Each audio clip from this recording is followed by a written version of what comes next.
Hi, and welcome to my review of Apt Pupil by Stephen King. Apt Pupil was published in 1982 by Stephen King, and it was originally published um, under a title Summer of Corruption. Um, but it's a fascinating book. I listened to it as I worked via audiobook. So I didn't read this one physically, but I feel like this is a pretty good book. It's more on the thriller side of things rather than horror. So if you like Stephen King's thrillers, this is definitely one to go with. Um, there is a lot of violence in this book. Um, so just as a warning, if you don't like violent books or anything like that, please take this as a warning not to read this one. Um, but it tells the story of a young man named Todd Bowden, and he has a an inkling that his neighbor, Mr. Dinker, is a Nazi, an SS officer from World War II. And upon confronting him about this, originally Mr. Dinker he denies everything, but Todd presses, and he's got some receipts to back it up. And I'm not going to get too far into the plot of the book. Just know that Todd presses Mr. Dinker about his past and the mental toll it takes on both of them is it's a hell of a read. Um, I do want to say that this book is pretty short. All in all, it's about 6 hours long, if that. Depends on how quick of a reader you are. I was doing it via audiobook, so I had a set amount of time that it lasted.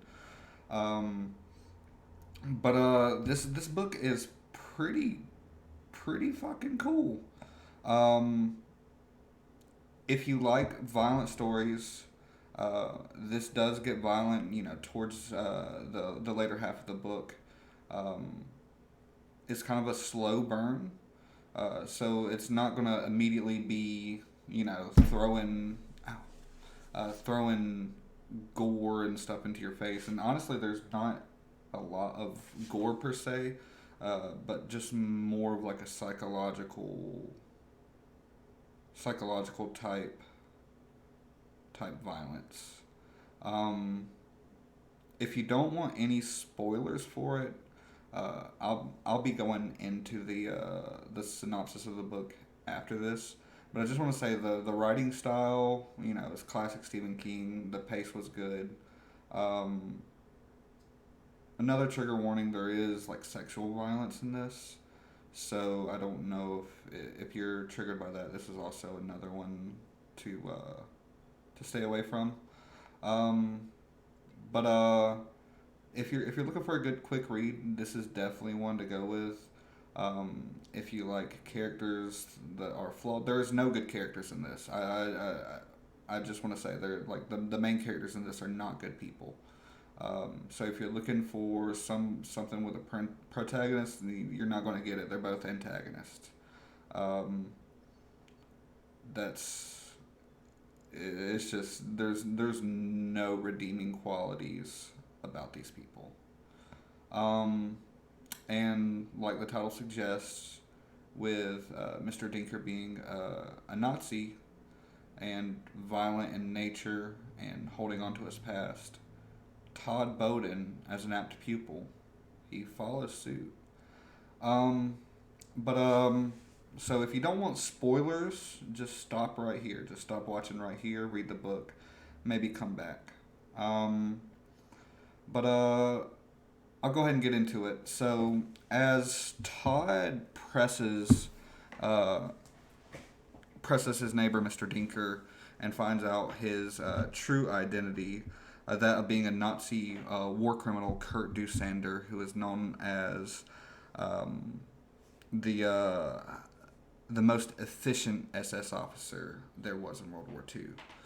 Um, he pressures Mr. Dinker and tells him, "Hey, I'm straight up gonna tell everybody about your Nazi past, and you're gonna go away for a long time, or you're gonna get killed. The whatever governments are hunting you down, they're gonna find you. You're gonna lose every aspect of your life unless you tell me these stories." Unless you give in to what I want. And Todd presses him against it, and he gives in. So it kind of starts as uh, slight presses, but over the first couple chapters, it gets very intense. To the point where there's even situations where Todd is forcing him to wear an SS uniform.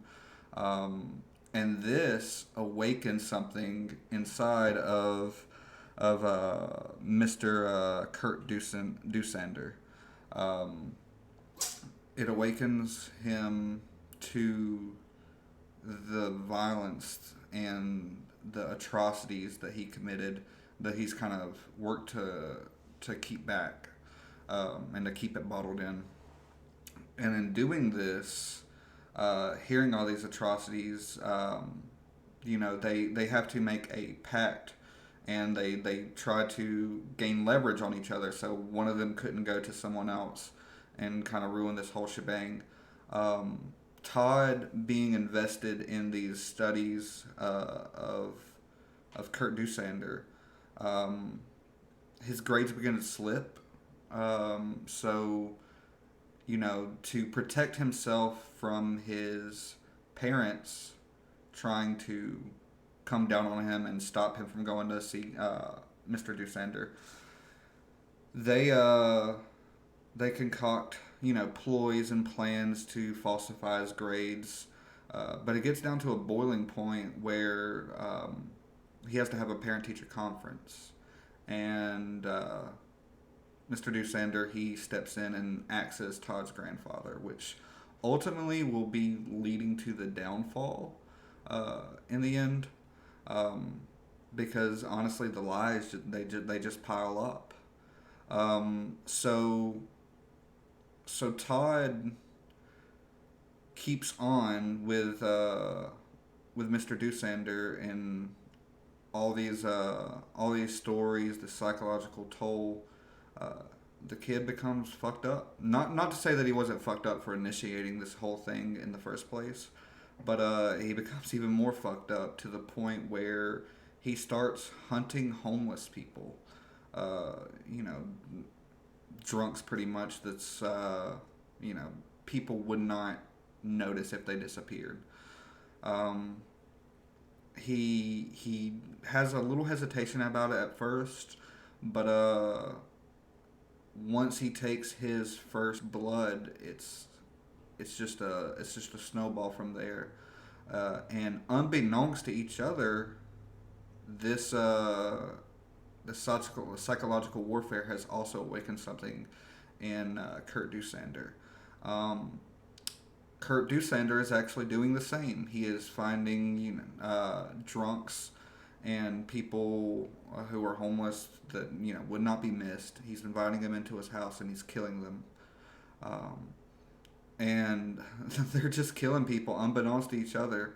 And there's a little time skip where they're doing this for a while, uh, and they still don't know that each other's doing it. I mean, it's hinted that Kurt kind of has an inkling of Todd doing this, but it's never touched on until later in the book, where uh, Mr. Dusander, he's having a heart attack right after he murdered somebody, and he can't really call an ambulance because there's a dead body there. So he has to get Todd involved, and Todd at this point, he's just had so much going on. He runs over there, and jeez, it's a bloodbath over there. So he tries to get it cleaned up, finding excuse after excuse so they can get their arrangements in order. um, and they go to the hospital. Um, after faking what he was there for, he told his dad that he had to read a letter to Mr. Dusander because that was his excuse for going over there in the first place, is to read him letters, or read him books and read him things because he had a very bad vision, but he did not. He did not. It was a total lie.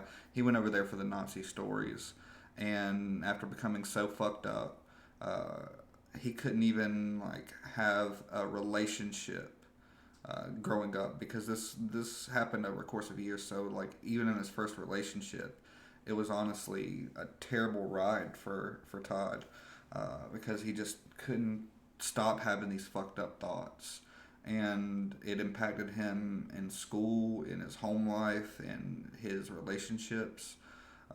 Although they kind of worked together to get the school part uh, straight back up. They got that situated, but it all boils down to this point where Mr. Ducender's having to go to the hospital, and he gets everything cleaned up, and it's all peachy keen, but there's someone else in the hospital, in Kurt Dusander's room, and it's not anyone that overhears him or anything. It's actually a Jewish person who was recognized Kurt Dusander from the concentration camps. And when he recognizes him, that's when everything goes to shit. So I'm not gonna spoil the ending per se. I just wanted to touch on like the violence that goes on. Um, it's very graphic in details for the short parts that the violence occurs. But it's more implied violence. It's not like a murder porn type book or anything like that. Um, but it is highly disturbing. So if you like books like this, it's 100% a recommend read. If you like Stephen King, you probably already know what you're in for. But if you're interested in checking this book out, I mean, I got it on.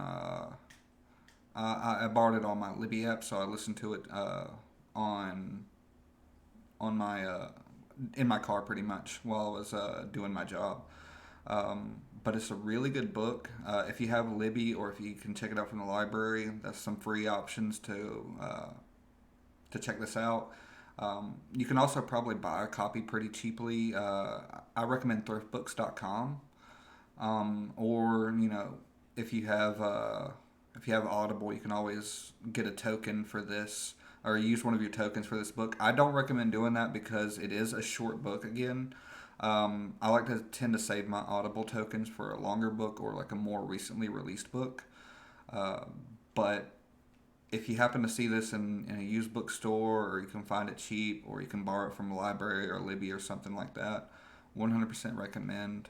For an official rating, I'd probably give it a good 8 out of 10. It's not Stephen King's best work. Honestly, I might be being a little bit too liberal. It might be a good 7 out of 10, which is still a worth it read for me. I don't, with my rating system, like the book's not worth it to read is like 5 and under, maybe 4 and under, because like 5 I think is the middle ground. So what, that's an average writer, I believe. So yeah, I'll stick with a good 7 out of 10 for this one. But yeah, check it out. And if you like this book or if you have any book recommendations, uh, shoot them in the comments. And if you enjoy these book reviews, uh, leave a subscribe. Um, I don't only do book reviews, I also do like gaming stuff and mental health stuff. But um, I will have book series and everything. So if you like this type of stuff, just give me a follow, and I'm glad to have you watching, and I appreciate you for taking the time. Have a great day.